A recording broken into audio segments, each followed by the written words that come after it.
We're back. It's 2026, and it's our first episode for Talk 21. Yeah, welcome back, everybody. So Nobody knows their names yet. Well, yeah. All right. So what's your name? Are you serious? I'm very serious. I'm David Vitti. This is supposed to be welcome back. Talk Is this- 21. It's your this co-host, is, Sam Genoa. This is David Vitti from Century 21 Fine Living. So we're here at a new season, a new time, and can I say that the market's better? Oh, amazing. Oh, yeah. Much really better. It's looking really good. But before we do that, let's get down to some housekeeping rules because the people have been, we've been missing in action. So now I do want to talk about something, Dave, that we were talking about off air, and I think you guys won an award. No, not an award. We've just we've been in business for we've been with the franchise for 21 years. So we celebrated our 21-year anniversary last year, to be honest. So it's actually So Century 21 years in business here. Congrats, So it's good. It's good. We've been plugging away one wonderful happy family. And how long have you been doing this for, Dave? Since broker owner for 21 years, and I've had my license maybe for about almost 10 years before that, but not like I was doing real estate, but not at the capacity we are at now. You were doing more part-time when you started. Part time at the very beginning, and then I got into it full time, and then I opened up the brokerage. But so 21 years with the franchise, and a little bit more before that, but full. I'd say just 21 years as a broker owner. And how many years have you been doing this, Sam? Started in 2010, so this is going to be 15 years complete. This is going to be my 16th year. Wow. Yeah. So I have to ask, now that you guys have, well over a decade, what has happened in 21 years and in 15 years, guys, with the real estate market? Oh, it's been great. Like, it's been a great industry to be in. I mean, the market's been really flourishing for these years. So we definitely jumped in at the right time. We're experiencing that slowdown now that a lot of people are having a hard time to wrap their heads around. But overall, it's been great. It's been great. The franchisor Century 21 Corporate has been amazing. They've been very accommodating, and the brand for me has been the best. And it's got so many tools and systems in place for us all to benefit from. And it's that feel-good brand, and I'm happy to be a part of it, and I'm looking for prosperous years still to follow. So yeah, it's been a little bit of a down. Like when I got into it in 2010, it was booming. It was booming. That was just after 2008. You guys had a little bit of a lull, we had a little bit of a blip in 08 for about 10 minutes. And then that blew off, and then again in 18 we felt something else was coming on. And they did the mortgage rules, yeah. Remember when they changed all the rules? They added the stress test. Yes. I think that was 17, 18, yeah. Somewhere around there was a little bit of a slowdown, but overall it's been pretty consistent and it's been pretty good up until the last 3 years. Yeah, the last couple of years for sure, and I don't know where we're headed to. It's definitely a trying market, and a lot of people are having issues with regards to not so much, not even talking about the real estate right now, but in general, people are finding themselves in a predicament financially. And we always talk about rates and we joke around about rates, but it's real. It's real, and I don't think rates are the factor anymore. When people are concerned about employment or they're working less because of restrictions with regards to work, layoffs, and so optimism's totally down. The world's upside down a bit. So there's a lot of challenges, and everybody's trying to navigate towards it. And we as agents, I think we're feeling the brunt of it with regards to managing expectations and maybe working in a climate that's not so, forget about the financing part, more so about just in general dealing with people's optimism. Yeah, we continue to adjust to what's happening in the current markets, right? I mean, it's, you hear about it in the news, and, the condo market's just an absolute disaster right now. Yeah. So especially those dog crates, those under 600 square feet, they're just... The dog crates? Is that what you said? Yeah. What's a dog crate? That's what they call them, dog crate condos. Jeez. Yeah. That's a bad name to give them. Well, that's what they are. So dog crate means it's just four walls. Box. That's a box. It's like a box in the sky. 500 square feet. They built way too many of them because they wanted to maximize these buildings and get as many units as but that's not what we need in this country. We need units that can accommodate families. And now that's the major problem, because all that those purchases, like I would say probably 90%, maybe even 100, were all investors. Because who's buying that to live in?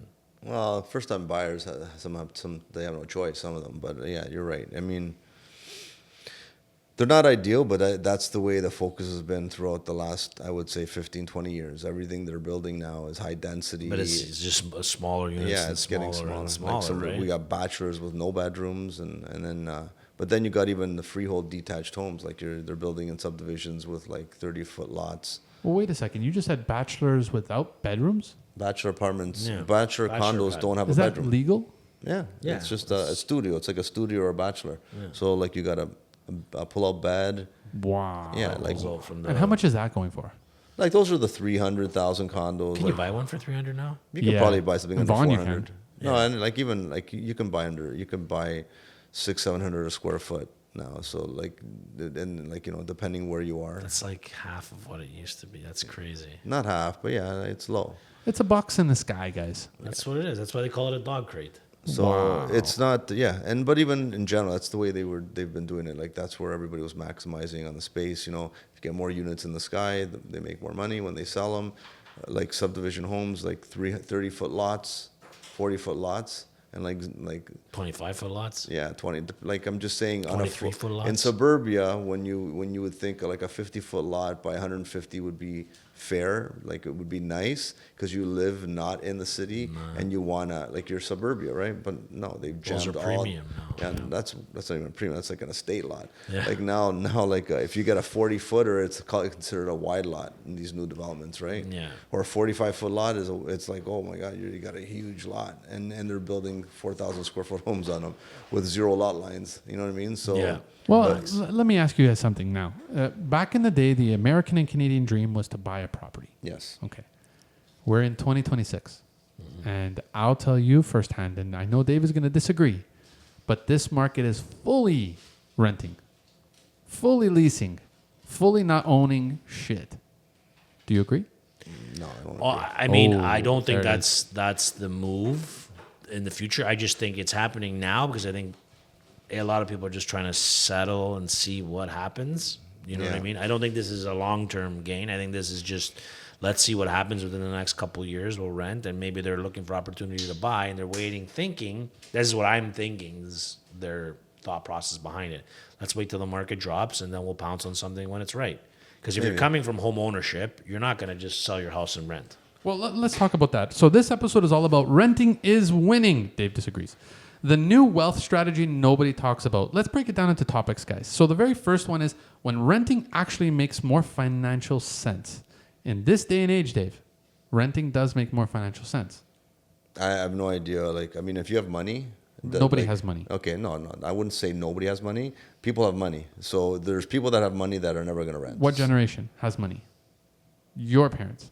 Yeah, but people have wealth. There's people that live in Canada that are very wealthy. So But they're, let's talk about the average home buyer, the one that's between the ages of 25 and 35. there's still wealthy 25 to 35-year-olds, but there are a lot of people that are having a hard time. I get it. The fact of the matter is, if we believe in that mentality that renting is winning, we're falling apart because But do you agree? I don't agree. I don't agree that if that's where we're heading to, it's unfortunate and it's very sad because we're here in the West we have an opportunity to make money, and if the policies in place are leading to that, then we're not living a comfortable and a good life where we would normally think was right. Sam, what do you think? Renting is winning? I mean, I agree totally with Dave, but when you talk to the younger generation, I don't know if they just feel like they can never afford a home. Yeah, so This that becomes an option. Yeah, so and it becomes they may think of it as like, you know what, instead of taking that 250, 300,000 deposit, which is really hard to save Yeah. in today's financial state, maybe I invest it. That's the way. But the only thing is, when you're looking at the big picture, like us that we bought something, when it's paid, Yeah. you're passing that down to your kids. When you're renting for your whole life, what are you leaving? Yeah, unless you're taking all that equity and investing in stocks And that brings me to my next one, But Dave. stocks doesn't mean that you're. Come in, don't worry about it. it doesn't mean that stocks you're going to be always up either, because they're all over the place. No, but I'm just saying if we're not spending our funds and our wealth on real estate, and which is the most stable and Tangible something assets. and something you can pass down, then you're taking that money and investing it in Something else. something yeah. else. So, but if- here's the problem. You just said a key word that is not. I don't think it's relevant in 2026. You said a stable real estate market. We don't have that. No, I'm saying real estate is stable. It's Oh, it's an asset that you okay. can hand Long hold, term. and over years it appreciates, and it's a tangible asset that you can pass down to Long term. to loved ones or whatever Yeah. that means. So if people are being pushed away from that, which seems to be somewhat the trend when you look at these costs and the rates and everything. So if it is towards rental market, it kind of does make sense in some regards because, like, for example, you buy a condo. Instead of buying a condo for $400,000, hypothetically, we'll just use this as a number, and you're paying $500 a month maintenance, and your property tax another $100 a month or $200 a month. I don't know what, like, maybe it's like $1,000, $2,000 in the GTA for taxes, $500,000 condo. You know, if you're putting $100,000 down, a $400,000 mortgage, you're probably paying $2,000 a month plus another $500-$600 between insurance and maintenance fee and utilities. Say it's going to cost you between $2,500 and $3,000. Yeah, you can rent a one bedroom for $1,819 right now and not have any bills, and you're actually up $500 maybe or $400 a month. But what happens in 10 years? Like, I'm not saying that maybe that condo is going to be worth 600 or 800 like it typically has in the past.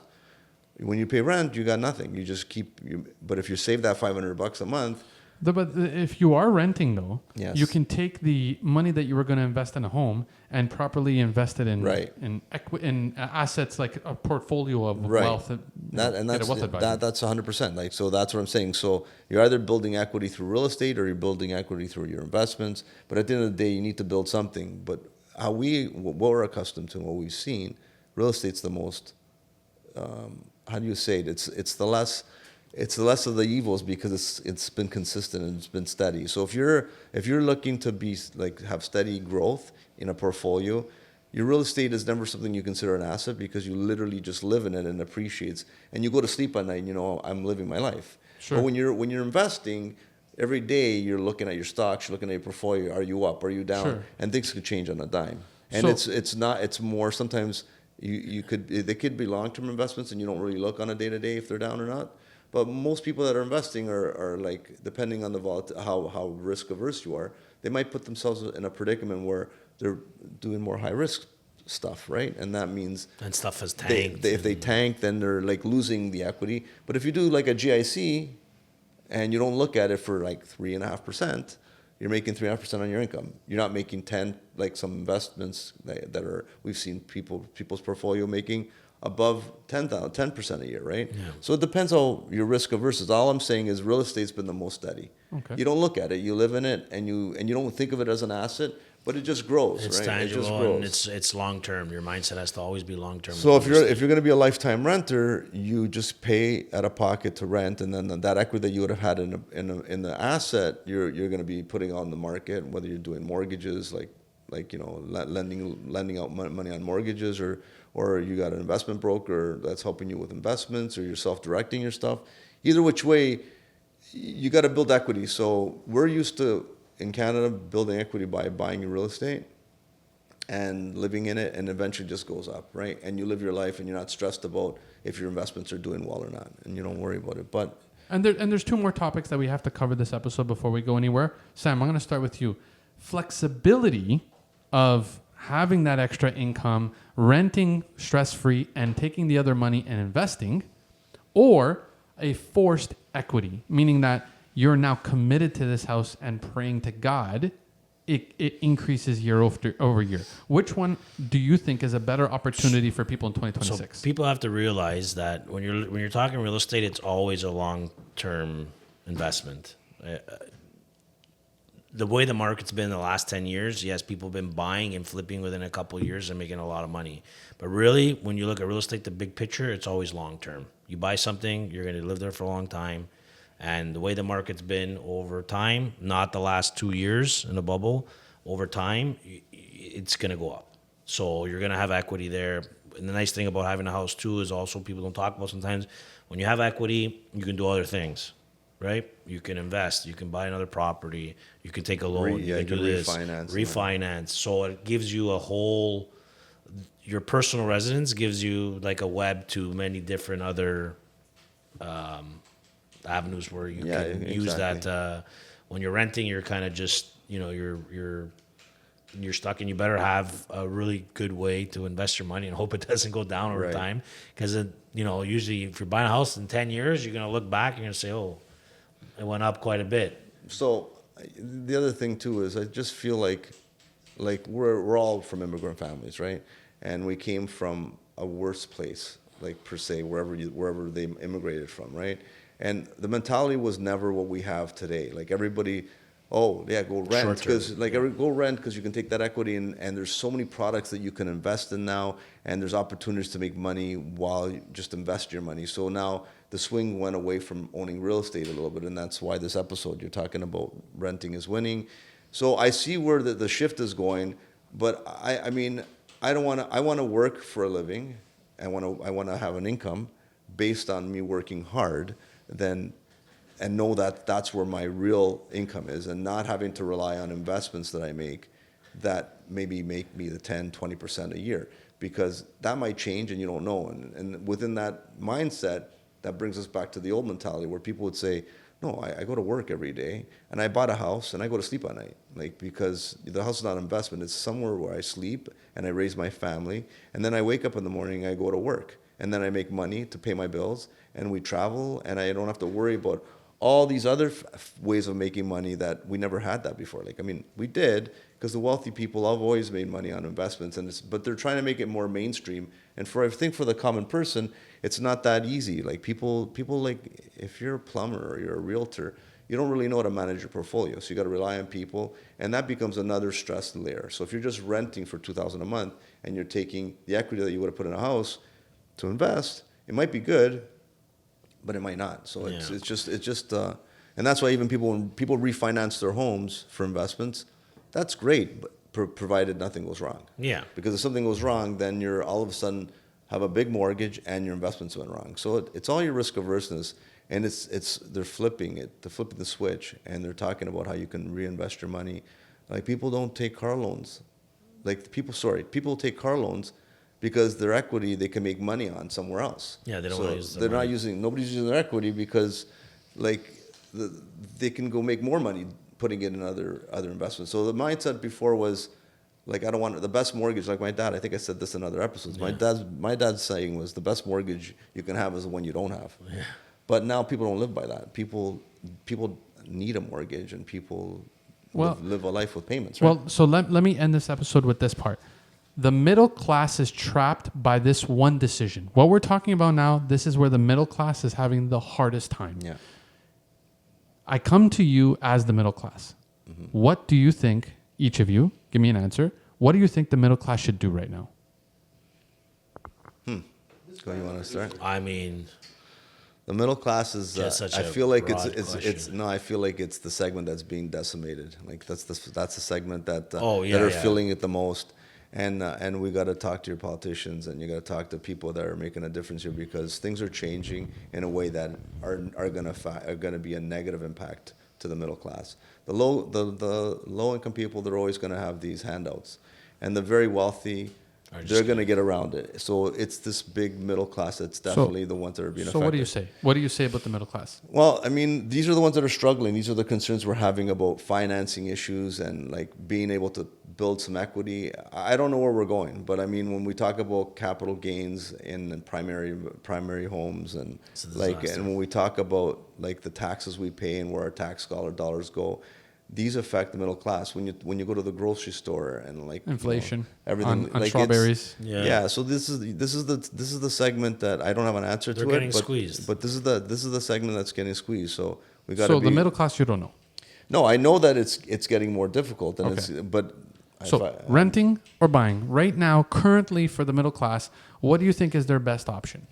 Again, I don't know what their equity is like, but if you can stay in the market, I would stay in the market, because if you're thinking to take a gamble on taking the money that you would have in your primary real estate property and put it on the market or in mortgages and things go upside down, you will lose everything. Okay. So got if you have an opportunity to float your home and without renting, and then make some decisions that keep you in the market, I think in the long run you might be better. Now, if the market totally changes and Canada fails, it's failing us all. Like, you know what I mean? Other than the rich, or the very poor, poor.